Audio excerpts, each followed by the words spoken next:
Hey guys, it's me, Jeff SLT, and today I've got a brand new tutorial for you from the Basics for Beginners, and it's how to create shapes. So let's start. Create a nice A4 page, get landscape. You'll find your shapes here on the left hand side. There are loads of them, however you will only see 4 boxes, and we'll start by doing by creating the rectangle. If you left click on the arrow down here and hold, and click on that, or you can press F6 alternatively. Now you can just left click, drag, perfect rectangle, and you can center it by pressing P. I'll put it in the middle of your page, and to delete it just press delete on your keyboard. Now if you press shift, if you hold down, press shift and draw your rectangle, you can create the center point. So if I let go of shift, you'll see on the bottom left hand corner of the rectangle then becomes, if I press shift, the center. So that's quite useful if you want to create that. P and center it again. However, if you hold and press control, you will get a perfect square, and press P to center that. As you see up here, 167 by 167, it's a perfect square. Really useful thing to be able to do. And that's pretty much it for that. Next we've got the ellipse, which is just a circle, and same thing applies. Press control and drag out, perfect circle. And if you hold shift, it will create, it will give it a center point of the corner, but obviously it doesn't have a corner, so it picks this here, this point. Next we've got the polygon. This is a great shape to be able to do. Again, control, make it even. Up here you will see it has 6. That's just showing how many sides it has. Obviously it's a hexagon, septagon, octagon, nonagon, decagon. Nice and easy. And you can go up to big numbers, 100. It's basically a circle. But anyway, you can do 5, or pentagon. And next we've got the star.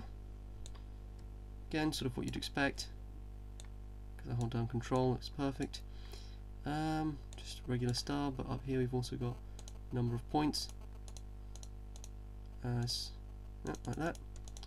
And also up here we've got how close the inside points are, these nodes, to the center. So we can make it a really small center of the star, or really large by doing 3. Oh, it's almost a pentagon. There you go.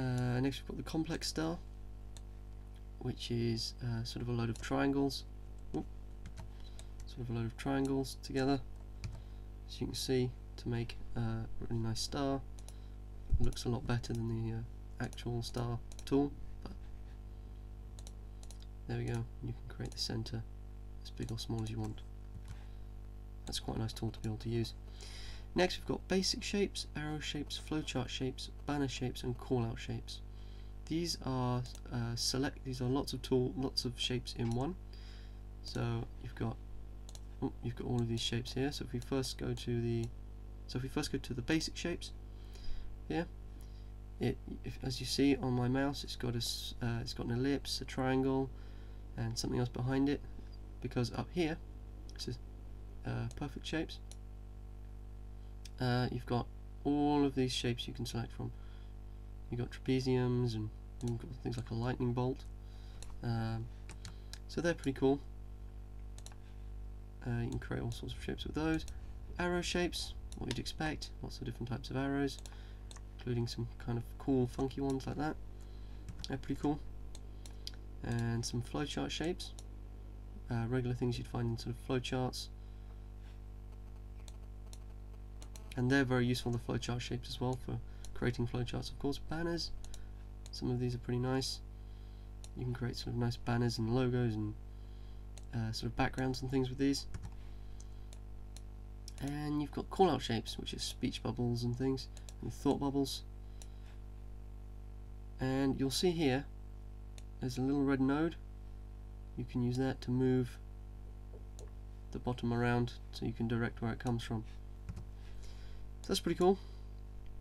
One thing I forgot to mention is with these shapes up here, You'll also see a little red node, and you can use this to change the angle and size, make it a rectangle, make it really thin. If I wanted to create trapezium, I could use this node up here and just left click, and there you go, I can make a triangle. And they're very useful to help customize your shape quite a lot actually. These are very useful for customizing. That's about it for this. There are quite a few shapes out there, so have a good mess around with them. They're pretty cool. You can make some really interesting overall shapes by using lots of different ones. Thank you very much for watching. Don't forget to leave a like and comment down below to tell me what I could do to improve these videos. And see you all next time. Bye.